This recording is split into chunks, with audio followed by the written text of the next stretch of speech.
Dear students, second year biology के chapter number 16 का आगाज़ करने जा रहे हैं, जिसका टाइटल है सपोर्ट एंड मूवमेंट का। डियर स्टूडेंट्स, इस चैप्टर के जो पहले एक दो पेजेस हैं वो जस्ट इंट्रोडक्टरी टाइप के हैं। उसमें से कुछ जो मेन चीज़ें जिसमें से कोई शॉर्ट क्वेश्चन या एमसीक्यू डेवलप हो सकता है, उनको हम ज़्यादा विजिलेंटली देखेंगे, पढ़ेंगे। बाकी चीज़ों को हम जस्ट एक कॉन्सेप्ट को डिस्कस करके आगे मूव कर जाते हैं। तो डियर स्टूडेंट्स, चैप्टर नंबर 16 का नाम है सपोर्ट एंड मूवमेंट। तो इसमें पहली जो टर्म है वो है सपोर्ट की। तो ये बात याद रख लें कि सपोर्ट का कॉन्सेप्ट क्या है कि जितने भी एनिमल्स या प्लांट जो टेरेस्ट्रियल हैबिटेट में है, एक्वेटिक हैबिटेट में है, उनको अपनी शेप को, अपने बॉडी पोस्चर को मेंटेन रखने के लिए, ग्रेविटी के अगेंस्ट अपराइट खड़े होने के लिए, जैसे दरख्त ऊपर लंबा दरख्त खड़ा हुआ है, अपराइट है, या हम इस तरह से स्टैंड अप हैं, हमें सपोर्ट की ज़रूरत है। जैसे एनिमल्स के केस में, हमारे केस में ये सपोर्ट, ये जो हम अगेंस्ट द ग्रेविटी इस तरह से स्टैंड अप पोजीशन में खड़े हुए हैं, या अपने बॉडी की शेप को मेंटेन रखा हुआ है, पोस्चर को मेंटेन रखा हुआ है, ये बोन्स की वजह से है, स्केलेटन की वजह से है। इसी तरह प्लांट्स में बात करें, जो दरख्त इस तरह अपराइट स्ट्रेट खड़ा हुआ है, वो किसकी वजह से है? वुड की वजह से है। अगर वुड नहीं होती तो वो अपने बॉडी की शेप को, पोस्चर को मेंटेन ना रख पाता। तो एनिमल्स को भी सपोर्ट की ज़रूरत है ग्रेविटी के अगेंस्ट अपनी बॉडी को अपराइट पोस्चर में, पोजीशन में मेंटेन रखने के लिए। प्लांट्स को भी सपोर्ट की ज़रूरत है। फिर इसी तरह मुख्तलिफ़ पर्पसेस के लिए एनिमल्स ख़ास तौर पे ये ख़ास किस्म की मूवमेंट परफॉर्म करते हैं, जिसे हम कहते हैं लोकोमोशन। प्लांट्स में ये लोकोमोशन नहीं होती। लोकोमोशन का मतलब ये होता है मूवमेंट ऑफ कंप्लीट ऑर्गेनिज्म या displacement of complete organism from one place to another place under the influence of stimulus. Stimulus की वजह से अगर एक पूरा ऑर्गेनिज्म मूव करके एक जगह से दूसरी जगह चला जाता है तो इसको हम नाम देते हैं लोकोमोशन का। अब क्या इसमें क्या ज़रूरत है एनिमल्स को लोकोमोशन करने की? एनिमल्स को फूड हासिल करने के लिए लोकोमोशन करनी पड़ती है। जैसे प्रीडेटर्स अपने प्रे कैप्चर करने के लिए उसके आफ्टर भागते हैं, उसके पीछे चलते हैं, तो ये locomotion to get the food हो सकती है। इसके अलावा रहने की जगह तलाश करने के लिए हैबिटेट, सूटेबल हैबिटेट, जैसे सर्दी से बचने के लिए, गर्मी से बचने के लिए, पानी पीने के लिए, तो खुराक के लिए, हैबिटेट के लिए लोकोमोशन करना पड़ती है। प्लेस फॉर रिप्रोडक्शन, रिप्रोडक्शन के लिए, पार्टनर्स पिक करने के लिए एनिमल्स को लोकोमोशन करना पड़ती है। तो ये ज़िंदगी की वो ज़रूरियात हैं सारी जो बेसिक लाइफ की नेसेसिटीज़ हैं, इनके बगैर ज़िंदगी लाइफ पॉसिबल नहीं है। तो animals have to move from one place to another place to get food, to get water, to get suitable habitat जहाँ वो अपनी ज़िंदगी को आसानी से गुजार सकें, to find the partners for reproduction, ताकि कंटिन्यूटी जारी रहे लाइफ की। इन सारी चीज़ों के लिए इन्हें लोकोमोशन की, मूवमेंट की ज़रूरत पड़ती है। प्लांट्स लोकोमोशन तो नहीं करते, बट प्लांट्स डू मूव। वो कैसे? प्लांट अपनी फिक्स जगह पर रहते हुए प्लांट्स के पार्ट्स मूव करते हैं। जैसे प्लांट्स की रूट मूव करती है, स्टेम मूव करता है, अपवर्ड मूव करता है, रूट्स डाउनवर्ड मूव करती हैं, फ्लावर्स ओपन होते हैं, क्लोज होते हैं, पत्ते नीचे झुक जाते हैं, अपराइट हो जाते हैं। इस तरह की मूवमेंट्स प्लांट के अंदर होती हैं, but they do not move from one place to another place. यानी एनिमल्स में लोकोमोशन होती है, प्लांट्स में लोकोमोशन नहीं होती। प्लांट्स का जो मूवमेंट का मैकेनिज़्म है वो पैसिव टाइप की मूवमेंट्स हैं, स्लो मूवमेंट्स हैं, जबकि एनिमल्स की जितनी भी मूवमेंट्स हैं वो एक्टिव मूवमेंट्स हैं। तो ये थोड़ा सा कॉन्सेप्ट हमने डिस्कस कर लिया कि इसमें सपोर्ट क्या चीज़ है, सपोर्ट कौन चीज़ें फराहम करती हैं, मूवमेंट क्या होती है। प्लांट्स के हवाले से अगर हम बात करें तो प्लांट्स में जो सपोर्ट फराहम करने का ज़रिया है, उसमें नंबर 1 पर जो मेन चीज़ प्लांट के सॉफ्ट पार्ट को स्पेसिफ़िकली सपोर्ट फराहम करती है वो है turgor pressure. Turgor pressure, dear students, turgor pressure को स्पेसिफिकली मेंटेन करता है वैक्यूल। अब इसमें हम दोनों तरह से बातें कर लेते हैं। ये फॉर एग्जांपल अगर एक प्लांट सेल है,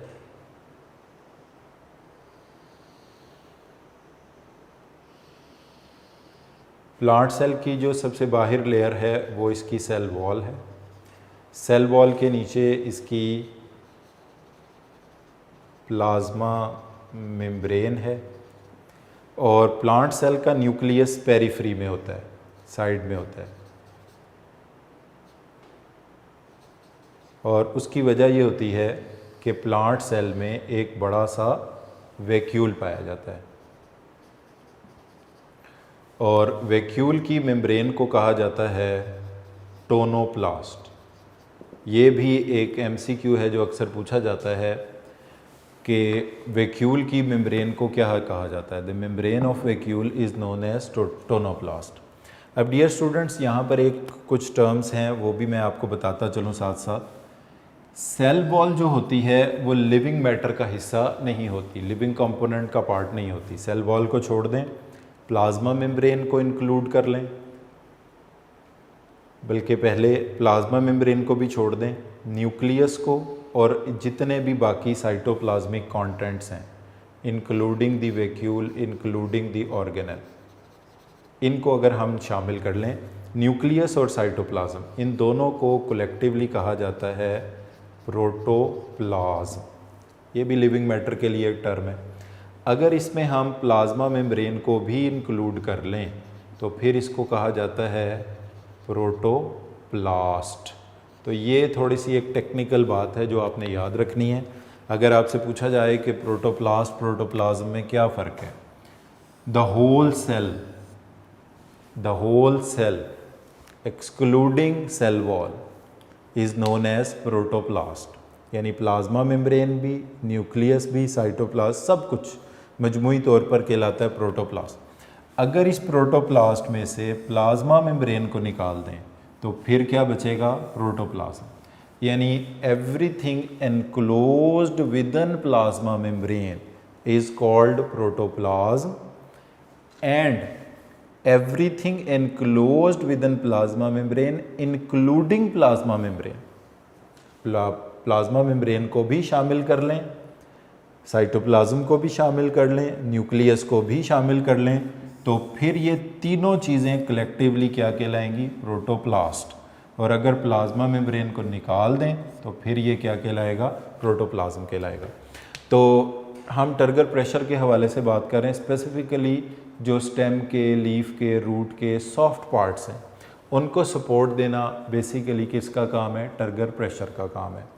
तो जब पानी सेल के अंदर बढ़ता है तो सेल के इंटरनल कंटेंट सेल वॉल पर प्रेशर लगाते हैं। ये बात याद रखनी है कि जो टर्गर प्रेशर है ये प्रोटोप्लास्ट एग्जर्ट करता है, प्रोटोप्लाज्म एग्जर्ट करता है, मगर एग्जर्ट सेल मेम्ब्रेन पर नहीं कर सकता, सेल वॉल पर करेगा, क्योंकि जो रिजिड आउटर बाउंड्री है वो सेल वॉल ने बनाई है। The internal pressure exerted by the cell contents on cell wall. Definition इसकी क्या बनेगी, internal pressure exerted by internal contents of cell on cell wall is known as turgor pressure. तो cell के अंदर से जितने सेल के कंटेंट्स हैं वो सेल वॉल पे जो प्रेशर लगाते हैं इसको कहते हैं turgor pressure. particularly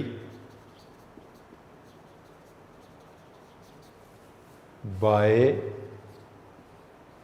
vacuole of cell is known as turgor pressure. तो ये इसकी डियर स्टूडेंट्स प्रॉपर डेफिनेशन बनेगी। Internal pressure exerted by the cell contents on cell wall is known as turgor pressure. और इसमें जो सबसे बड़ा कंट्रीब्यूटर है वो ये वैक्यूल है। आप देख भी सकते हैं कि बहुत ज़्यादा स्पेस को सेल की किसने ऑक्यूपाई किया हुआ है, वैक्यूल ने ऑक्यूपाई किया हुआ है।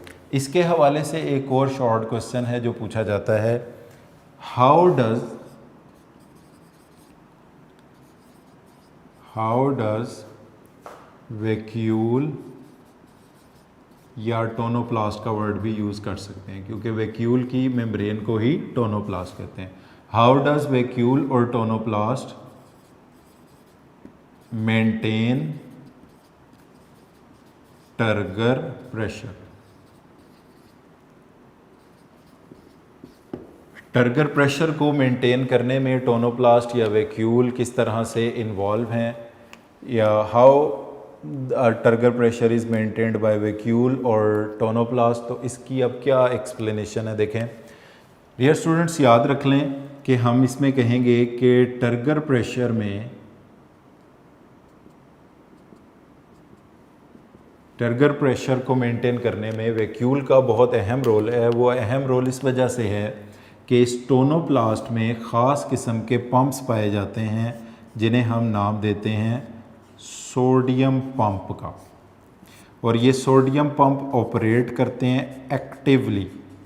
एक्टिव मूवमेंट ऐसी मूवमेंट को कहते हैं जिसमें एनर्जी इस्तेमाल हो, एटीपी इस्तेमाल हो। तो ये इस डायग्राम को आप इसी तरह ड्रॉ करेंगे तो आपका ये कॉन्सेप्ट भी क्लियर हो जाएगा कि वैक्यूल किस तरह टर्गर प्रेशर को मेंटेन करने में इन्वॉल्व है। तो इसमें ये होगा, देखें, जो वैक्यूल की मेम्ब्रेन है इसको कहते हैं टोनोप्लास्ट। इस टोनोप्लास्ट में एम्बेडेड हैं, लगे हुए हैं सोडियम पंप, और ये सोडियम पंप ऑपरेट करते हैं एक्टिवली। एक्टिव हर उस मूवमेंट को कहा जाता है जिसमें एनर्जी एटीपी की शक्ल में इस्तेमाल हो। अब ये क्या करेंगे, ये सोडियम आयंस को वैक्यूल के अंदर पंप करेंगे। जब सोडियम आयंस वैक्यूल के अंदर ज़्यादा हो जाएंगे, इसके बावजूद सोडियम आयंस वैक्यूल के अंदर आते जाएंगे, तो अब आप देख सकते हैं कि सोडियम का लेवल वैक्यूल में बढ़ता जा रहा है। हालांकि वो पहले ही ज़्यादा है, फिर भी वैक्यूल के अंदर सोडियम आयंस को पंप किया जा रहा है। तो ये जो सोडियम आयंस की मूवमेंट है ये लो कंसंट्रेशन से हाई की तरफ है, क्योंकि वैक्यूल में वो पहले ही ज़्यादा है। ये एटीपी के एक्सपेंडिचर की वजह से है, इसलिए ये एक्टिव ट्रांसपोर्ट है। ये अगेंस्ट कंसंट्रेशन ग्रेडियंट मूवमेंट है। अब इसका फ़ायदा क्या होगा?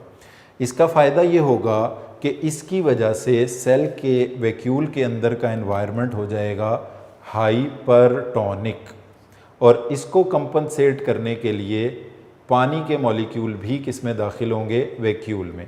ये जो मैं ब्लू एरोस लगा रहा हूँ ये पानी के लिए हैं। तो पहले सोडियम आयंस वैक्यूल के अंदर भरे, जिसकी वजह से वैक्यूल के अंदर का एनवायरनमेंट हाइपरटोनिक हो गया। उसको बैलेंस करने के लिए ऑस्मोसिस के ज़रिए पानी के मॉलिक्यूल भी सेल के अंदर आते जाएंगे। अब जब पानी सेल के अंदर आएगा तो वैक्यूल इन्फ्लेट हो जाएगा। वैक्यूल सेल के तमाम कंटेंट्स को एक आउटर पेरिफेरल लेयर के अंदर पुश कर देगा, और वैक्यूल ख़ास तौर पे और सेल के बाकी कंटेंट्स भी सेल वॉल के ऊपर प्रेशर लगाना शुरू हो जाएंगे। ये जो प्रेशर सेल वॉल पर लगेगा इसको हम किसका नाम देंगे? टर्गर प्रेशर का नाम देंगे। तो ये शॉर्ट क्वेश्चन के हाउ डज वैक्यूल और tonoplast is involve in maintenance of turgor pressure, इसके जो मेन पॉइंट्स हैं वो क्या हैं कि वैक्यूल की मेम्ब्रेन को कहा जाता है टोनोप्लास्ट। इसमें एम्बेडेड हैं सोडियम पंप जो ऑपरेट करते हैं एक्टिवली एटीपी के खर्चे की वजह से। ये सोडियम आयंस को वैक्यूल के अंदर पंप करते जाएंगे। जब वैक्यूल के अंदर सोडियम आयंस का लेवल बढ़ेगा तो वैक्यूल का इंटरनल एनवायरनमेंट हो जाएगा हाइपरटोनिक। कैसा हो जाएगा? हाइपरटोनिक।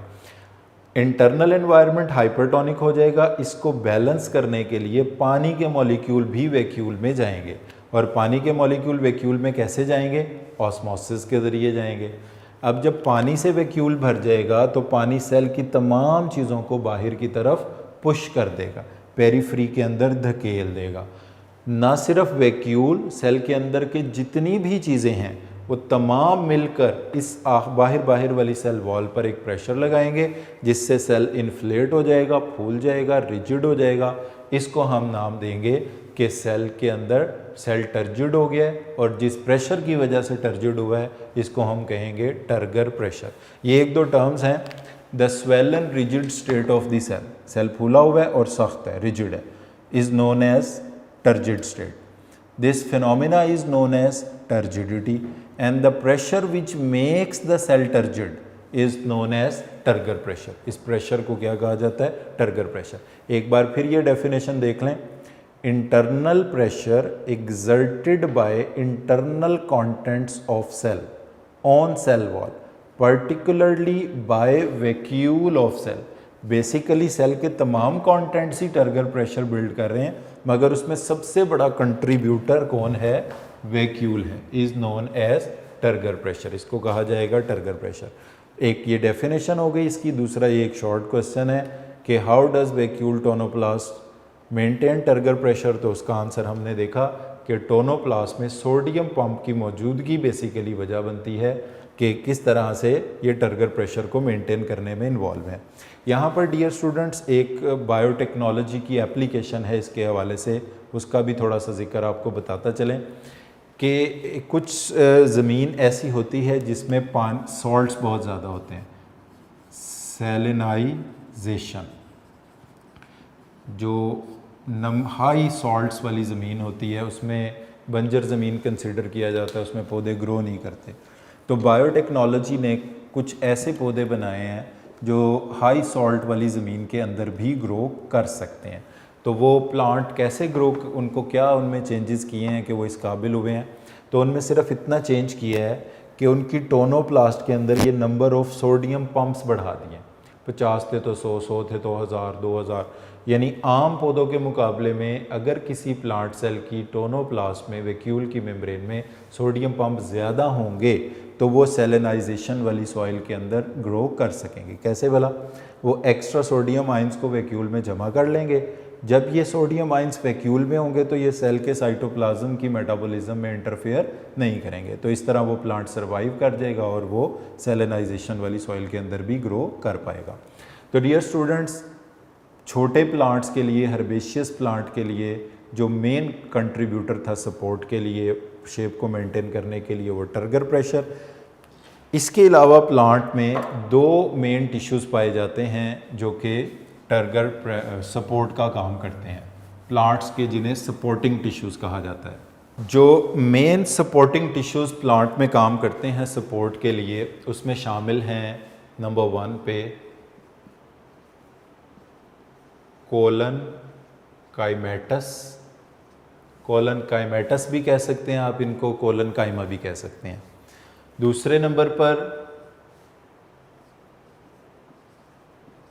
सेक्लीरन काइमेटस, सेक्लीरन काइमा भी कह सकते हैं, सेक्लीरन काइमेटस भी इन्हें आप कह सकते हैं, क्योंकि अक्सर ये पेपर में ना डिफ्रेंसिएशन की फॉर्म में आ जाते हैं, तो इसलिए मैं भी आपको इनको थोड़ा सा डिफ्रेंसिएशन की फॉर्म में बता रहा हूँ। कोलन काइमा सेल्स वो होते हैं विच लैक सेकेंडरी वॉल,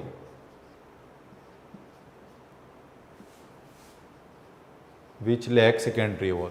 तो डियर स्टूडेंट, सेल वॉल की लेयर्स होती हैं, जो लेयर पहले सिक्रीट होती है इसको हम कहते हैं प्राइमरी वॉल, जो लेयर उसके बाद सिक्रीट होती है उसको कहते हैं सेकेंडरी वॉल, यानी cell wall primary secondary wall पर मुश्तमिल होती है। तो प्राइमरी वॉल तो हर प्लांट सेल में आलमोस्ट होती है, सेकेंडरी वॉल किसी में होती है किसी में नहीं होती। तो collenchyma cells lack secondary wall, while sclerenchyma cells they have secondary wall, इनमें सेकेंडरी वॉल पाई जाती है। अब जो सेकेंडरी वॉल है ये बनी होती है लिग्निन की, तो क्योंकि कोलन काइमा सेल्स में तो सेकेंडरी वॉल है ही नहीं, तो इसकी वजह से इनमें लिग्निन भी प्रेजेंट नहीं होगा, नॉन लिग्निफाइड या नॉन लिग्निन। लिग्निन एक कार्बोहाइड्रेट है जो रिजिडिटी स्ट्रेंथ प्रोवाइड करता है, तो इनकी सेल वॉल में लिग्निन मौजूद नहीं है, they have lignified sales.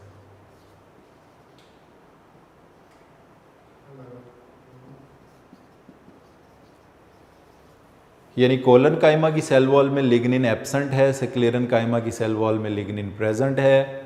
Colon काइमा में सेकेंडरी वॉल एब्सेंट है, सेक्लेरन काइमा में सेकेंडरी वॉल प्रेजेंट है।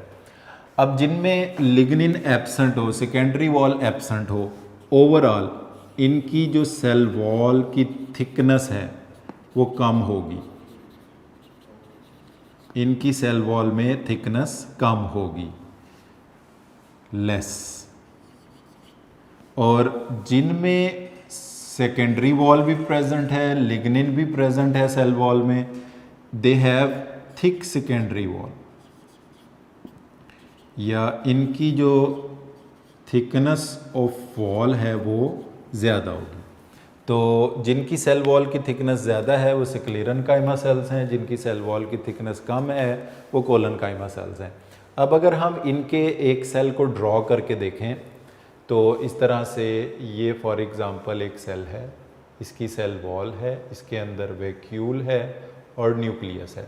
आप देख सकते हैं क्लियरली कि इस कोलन काइमा सेल्स के अंदर लिविंग मैटर, जिसको हम प्रोटोप्लाज्म कहते हैं, वो मौजूद है। इसका मतलब हुआ कि कोलन काइमा सेल्स वो सेल्स होते हैं जो लिविंग सेल्स होते हैं because they have living matter which is called protoplasm. जबकि अगर हम एक सिक्लीरन काइमा सेल्स को बनाएं तो सिक्लीरन काइमा सेल्स की सेल वॉल जो है, इसकी थिकनेस भी एक तो बहुत ज़्यादा है और इसके दरमियान जो प्रोटोप्लाज्म है वो ख़त्म हो चुका है, नो प्रोटोप्लाज्म, इसमें कोई प्रोटोप्लाज्म मौजूद नहीं है। यानी जब ये सेल बना उस वक़्त तो होगा, जब ये मैच्योर हो गया तो इसमें प्रोटोप्लाज्म ख़त्म हो गया। तो हम इसको क्या कहेंगे कि जो सिक्लेरन काइमा सेल्स हैं दे आर नॉन लिविंग। ये कैसे सेल्स हैं? ये नॉन लिविंग सेल्स हैं बिकॉज दे लैक प्रोटोप्लाज्म। ये प्रोटोप्लाज्म इनमें नहीं पाया जाता। फिर जो इलास्टिक पार्ट होते हैं उनके अंदर पाए जाते हैं कोलन काइमा सेल्स, और जो रिजिड पार्ट्स होते हैं, रिजिडिटी प्रोवाइड करने वाले, उनके अंदर पाए जाते हैं सेक्लेरन काइमेटस सेल्स। तो डियर स्टूडेंट्स, ये मेन डिफरेंसेस हैं। पहली बात, प्लांट के सपोर्टिंग टिश्यूज़ कितनी किस्म के हैं? तो आप कहेंगे प्लांट के सपोर्टिंग टिश्यूज़ दो किस्म के हैं। कौन कौन से सपोर्टिंग टिश्यूज़ हैं? कोलन काइमेटस सपोर्टिंग टिश्यूज़ हैं, सेक्लेरन काइमेटस सपोर्टिंग टिश्यूज़ हैं। सेक्लेरन कोलन काइमेटस जो टिश्यूज़ हैं, इनका डिफरेंस क्या होगा? They lack secondary wall, they do not have lignin, their cell wall, इनकी सेल वॉल की थिकनेस कंपैरेटिवली सेक्लेरन काइमा की सेल की वॉल की थिकनेस से कम है। They do not have, they have protoplasm, so they are living cells, they are present in the elastic parts of the plants. Sclerenchyma cells की बात करें, they have secondary wall, इनमें secondary wall होती है। ये lignified sales होते हैं, यानी इनकी सेल वॉल में लिग्निन प्रेजेंट होता है, इनकी सेल वॉल की थिकनेस ज़्यादा होती है। ये नॉन लिविंग सेल्स होते हैं बिकॉज दे लैक प्रोटोप्लाज्म, और ये rigid parts of the plants के अंदर पाए जाते हैं। डियर स्टूडेंट्स, दो मेन टाइप के सपोर्टिंग टिश्यूज़ हैं प्लांट के, कोलन काइमेटस एंड सेक्लेरन काइमेटस, उनका हमने डिफरेंस देखा। इसके अलावा सेक्लेरन काइमेटस टिश्यूज़ की 3 टाइप्स हैं जो हम डिस्कस करेंगे कि सेक्लेरन काइमेटस टिश्यूज़ 3 किस्म के होते हैं। इनकी फर्दर 3 टाइप्स हैं।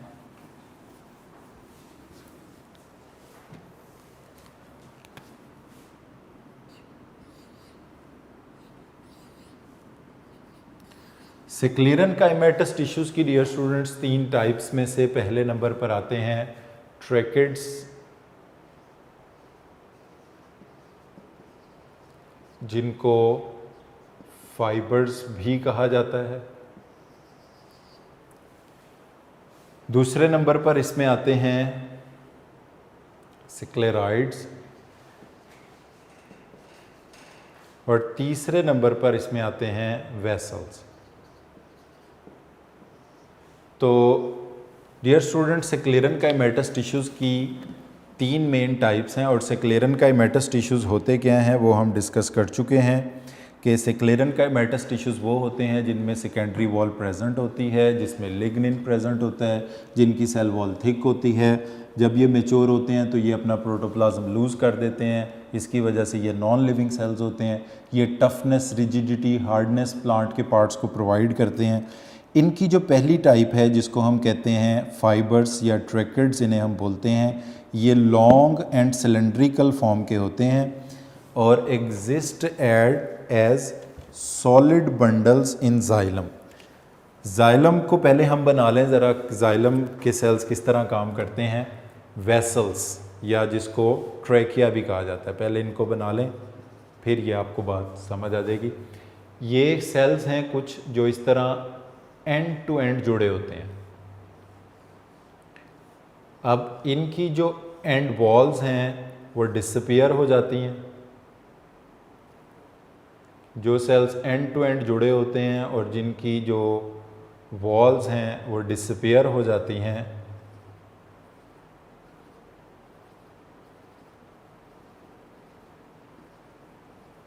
इनको नाम दिया जाता है वेसल्स का। ट्रैकिया भी कहा जाता है। तो ऐसे सेल्स जो लॉन्ग सेल्स होते हैं, सिलेंड्रिकल सेल्स होते हैं, जो एंड टू एंड जुड़े होते हैं, मगर जहाँ पर इनके एंड्स आपस में जंक्शन बनते हैं वहाँ से इनकी एंड वॉल्स डिसअपियर, तो they will form a long conducting pipe.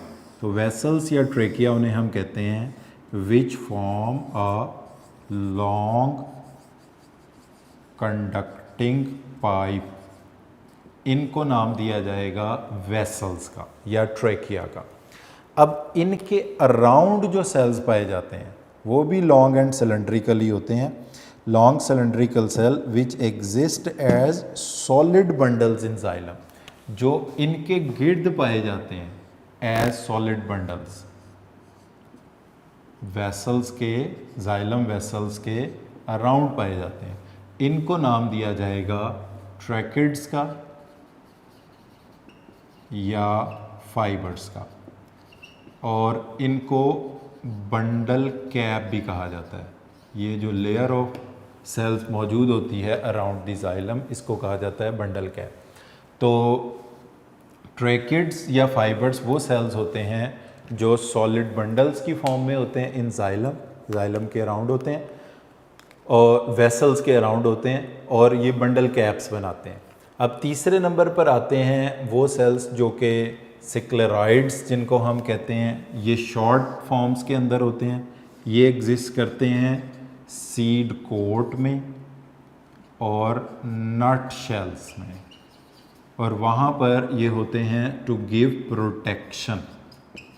Protection देने के लिए होते हैं। और अब ये इनकी एग्जाम्पल्स के हवाले से असल में क्वेश्चन पूछे जाते हैं, इसलिए ये मैंने इसी तरह से लिखे हैं। लाइक अब अगर आपसे एमसीक्यू पूछा जाता है which of the following type of, लिख लेते हैं, which of the following type of cells are present in seed coat. कौन सी टाइप के सेल्स हैं जो सीड कोट में प्रेजेंट होते हैं। तो अब ये ऑप्शंस हैं ए बी सी। तो सीड कोट या नट शेल्स में कौन सी टाइप के सेल्स हैं, सिक्लेरॉइड्स। तो इसका आंसर क्या बनेगा, बी ऑप्शन, सिक्लेरॉइड्स। इसी तरह अगर स्टेटमेंट में चेंज कर लें कि बंडल कैप में कौन से हैं, तो फिर हो जाएगा ट्रैकिड्स। लॉन्ग कंडक्टिंग पाइप बनाने वाले कौन से हैं, फिर हो जाएगा वेसल्स। तो ये तीन टाइप्स हैं सेक्लेरन काइमा टिश्यूज़ की, जिनके नाम हैं ट्रैकिड्स, फाइबर्स। ट्रैकिड्स को ही फाइबर्स कहते हैं। इसके अलावा सिक्लेरॉइड्स इनकी टाइप हैं, वेसल्स जिनको ट्रैकिया कहते हैं। तो जो बंडल कैप बनाते हैं या सॉलिड बंडल्स की फॉर्म में जाइलम में मौजूद होते हैं, इनको कहते हैं ट्रैकिड्स या फाइबर्स। जो सीड कोट को कवर करते हैं, नट शेल्स को कवर करते हैं, इनको बोलते हैं सेक्लेरॉइड्स। जो वेसल्स को, ट्रैकिया जो लॉन्ग कंडक्टिंग पाइप बनाने वाले हैं वो हैं वेसल्स या ट्रैकिया। तो डियर स्टूडेंट्स, यहाँ पर दो इम्पॉर्टेंट शॉर्ट क्वेश्चंस हम कर चुके हैं। Number 1, differentiate between collenchyma and sclerenchyma cells. अलहदा से भी आ सकते हैं। What are the properties of collenchyma cells, तो फिर सिर्फ कोलन काइमा सेल्स की प्रॉपर्टीज़ लिख देंगे। What are the properties of sclerenchyma cell, तो सिर्फ उनकी प्रॉपर्टीज़ लिख देंगे। फिर ये तीनों शॉर्ट क्वेश्चंस अलग-अलग। What are tracheids and their function, type हम लिखेंगे type of sclerenchyma cells है। What are sclereids, what are vessels. तो इस तरह ये 3 शॉर्ट क्वेश्चन और डिफ्रेंशिएशन का मिला के ये सपोर्टिंग टिश्यूज़ के हमारे क्वेश्चंस पूरे हो गए। इसके बाद डियर स्टूडेंट्स एक छोटा सा टॉपिक है हमारे पास सेकेंडरी ग्रोथ के हवाले से।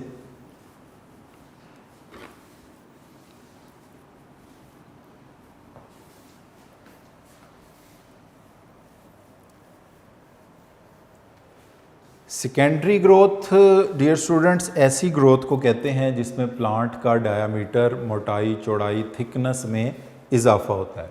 अगर हम इस चीज़ को डायग्रामेटिकली एक वुडी प्लांट के लिए लिखें तो सबसे बाहर इसको क्रॉस सेक्शन में देखें तो सबसे बाहर जो इसके सेल्स की लेयर पाई जाएगी इसको कहा जाएगा कॉर्क।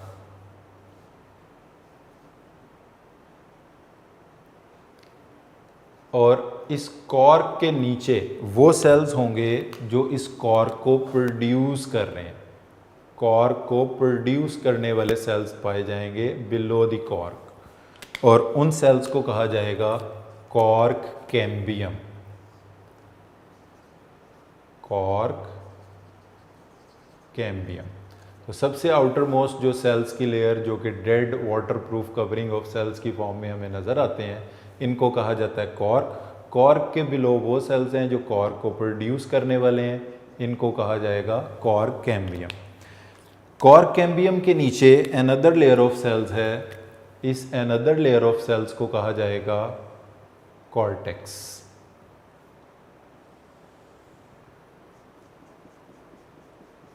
तीसरी लेयर जो सेल्स की है इसको कहा जाएगा कॉर्टेक्स। कॉर्टेक्स के नीचे जो सेल्स की लेयर पाई जाएगी इसको बोला जाएगा फ्लोएम। तो डियर स्टूडेंट्स, ये चार लेयर्स इस तरह से आउटर से इनर की तरफ पूरी हो गई। कॉर्क नंबर 1 है, कॉर्क कैम्बियम नंबर 2 है, फिर कॉर्टेक्स नंबर 3 है, फ्लोएम नंबर 4। ये चारों चीज़ें मिलकर बनाती हैं बार्क, BARK, बार्क। इसके बाद यहाँ पर जो सेल्स की लेयर मौजूद होगी उसको कहा जाएगा वॉस्क्यूलर कैम्बियम। ये जो सेल्स की लेयर फ्लोएम के बिलो पाई जाएगी इसको कहा जाएगा वॉस्क्यूलर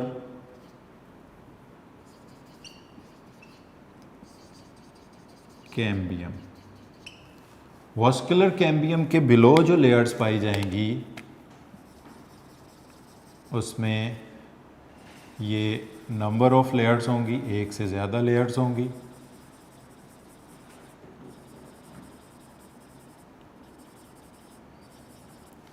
इनको कहा जाएगा सेकेंडरी जाइलम या wood. All these layers will be called as wood और सेकेंडरी जाइलम। और इसका जो सेंट्रल पोर्शन है इसको कहा जाएगा पित्त। तो डियर स्टूडेंट्स, ये कुछ सीक्वेंस हैं, कुछ लेयर्स हैं। नंबर 1 सबसे बाहर जो वाटरप्रूफ डेड सेल्स की कवरिंग है इसको कहा जाता है कॉर्क। कॉर्क के नीचे मौजूद है कॉर्क कैम्बियम, उसके नीचे कॉर्टेक्स, कॉर्टेक्स के नीचे फ्लोएम। फ्लोएम तक ये सारा कुछ बार्क कहलाता है। कॉर्क और कॉर्क कैम्बियम एक्सटर्नल बार्क हैं, कॉर्टेक्स और फ्लोएम जो हैं वो इंटरनल बार्क हैं। एक्सटर्नल बार्क और इंटरनल बार्क हैं। वॉस्कुलर कैम्बियम क्या होता है? वॉस्कुलर कैम्बियम के आउटसाइड में फ्लोएम है, इनसाइड में जाइलम है। तो जाइलम और फ्लोएम के बिटवीन पाए जाने वाले कैम्बियम को कहा जाता है वॉस्कुलर कैम्बियम। और उसके नीचे सेकेंडरी जाइलम है और उनके जो लेयर्स प्रोड्यूस होती जाती हैं इनको कहा जाता है एनुअल रिंग या ग्रोथ रिंग्स, इनको कहा जाता है। तो डियर स्टूडेंट्स, यहाँ पर कुछ छोटे छोटे शॉर्ट क्वेश्चंस हैं। नंबर 1, सेकेंडरी ग्रोथ कहते किसे हैं? वो ग्रोथ जिसमें प्लांट की मोटाई, चौड़ाई, डायामीटर, थिकनेस में इजाफा हो, इसको कहा जाता है सेकेंडरी ग्रोथ। अगर एक प्लांट जो है वो वाइड होता जा रहा है तो इसको हम नाम देंगे सेकेंडरी ग्रोथ का। इस सेकेंडरी ग्रोथ के कॉन्सेप्ट को समझने के लिए इस तस्वीर को आपको समझना बहुत ज़रूरी है। ये मैं नंबर्स भी लिख रहा हूँ। नंबर 1 जो सबसे आउटर मोस्ट लेयर है कॉर्क की, number 2 cork cambium, number 3 cortex, number 4 phloem, number 5 पर इसमें है वॉस्कुलर कैम्बियम और नंबर 6 पर इसमें फिर ये सेकेंडरी जाइलम या वुड के बहुत सारे रिंग हैं। और 7th नंबर पर जो चीज़ इसमें आती है वो है पित्त। अगर आप आउटर से इनर की तरफ देखें तो ये सीक्वेंस होगी। जो बाहर छाल दरख्त के नज़र आता है वो कॉर्क कहलाता है। उसके पीछे जो सेल उसको बना रहे होते हैं उसको कॉर्क कैम्बियम कहते हैं। उसके नीचे लिविंग सेल्स की लेयर है जिसको कॉर्टेक्स कहा जाता है। फिर फूड को ट्रांसपोर्ट करने वाले सेल्स हैं जिनको फ्लोएम कहा जाता है। फ्लोएम के बाद जो सेल्स आते हैं इन्हें कहते हैं वॉस्कुलर कैम्बियम। वॉस्कुलर कैम्बियम के आउटसाइड में मौजूद है फ्लोएम इसको सेकेंडरी फ्लोएम भी कहते हैं। सेकेंडरी प्राइमरी का मतलब ये है कि प्लांट की लाइफ में जो पहला फ्लोएम बनता है वो तो प्राइमरी होता है, उसके बाद जितने भी फ्लोएम बनते हैं वो सेकेंडरी होते हैं। और वास्कुलर कैम्बियम की इन साइड में जो पाए जाते हैं वो सेकेंडरी जाइलम है। इनका भी वही कॉन्सेप्ट है कि जो पहला जाइलम बनता है वो तो प्राइमरी होता है, उसके बाद जितने भी बनते हैं वो सारे सेकेंडरी होते हैं। तो वास्कुलर कैम्बियम क्या होता है, जो सेकेंडरी फ्लोएम और सेकेंडरी जाइलम के बिटवीन पाया जाए, इसको कहते हैं वास्कुलर कैम्बियम। और वो सेकेंडरी जाइलम जो इनएक्टिव नॉन फंक्शनल होते जाते हैं वो एनुअल रिंग्स या ग्रोथ रिंग्स की फॉर्म में चेंज हो जाते हैं। तो डियर स्टूडेंट्स, यहाँ पर ये हमारा इंट्रोडक्टरी लेक्चर जो था चैप्टर नंबर 16 का पहला लेक्चर ये कंप्लीट हो गया। इसमें जो चीज़ें कुछ हमने पढ़ी हैं उसमें नंबर 1 कि एनिमल्स और प्लांट्स में लोकोमोशन मूवमेंट के हवाले से क्या डिफरेंस है, टर्गर प्रेशर क्या होता है, टर्गर प्रेशर कैसे मेंटेन होता है, सेक्लेरन काइमा सेल्स कोलन काइमा सेल्स का डिफरेंस हमने देखा, और सेक्लेरन काइमा सेल्स की टाइप्स भी हमने देखी। हमने सिर्फ अभी इस डायग्राम को सेकेंडरी ग्रोथ के हवाले से और इसके पार्ट्स को डिस्कस किया है। इसमें से कुछ शॉर्ट क्वेश्चंस हैं जो कि हम एक एक करके लहदा करके 1 बाय 1 डिस्कस करेंगे। तो यहाँ पर ये हमारा इंट्रोडक्टरी लेक्चर कंप्लीट हो जाता है। Thank you very much.